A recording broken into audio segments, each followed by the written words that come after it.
பாதாம் பிசின் அல்வா செய்கிறதுக்கு பாதாம் பிசினை ஓவர் நைட் ஊற வச்சுட்டு தண்ணியை நல்லா வடித்து எடுத்துட்டு அதை 100 கிராம் உலக்கில் அளந்து எடுத்திருக்கேன். அது கூடவே 1 டேபிள் ஸ்பூன் கோதுமை மாவு, கோதுமை மாவுக்கு பதிலாக மைதாவோ இல்லை கார்ன்ஃப்ளவரோ சேர்த்துக்கலாம். கலருக்காக கொஞ்சமாக ஃபுட் கலர் சேர்த்துருக்கேன். கலர் வேணாங்கிறவங்க 1/4 கப் அளவுக்கு சர்க்கரையை கேரமலைஸ் பண்ணி இதோட சேர்த்துக்கலாம். பாதாம் பிசின் அளந்த கிளாஸ்லேயே 3/4 கிளாஸ் சர்க்கரை, 1 பிஞ்ச் உப்பு.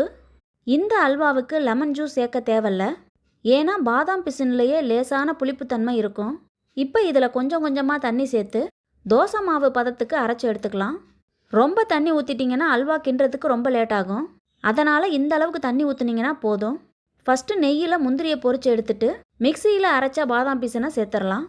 இப்போ இதில் அப்பப்போ கொஞ்சமாக நெய் சேர்த்து மிக்ஸ் பண்ணிகிட்டே இருந்தீங்கன்னா சூப்பரான ஹெல்த்தியான கண்ணாடி மாதிரி பளபளக்கிற அல்வா நமக்கு கிடைக்கும்.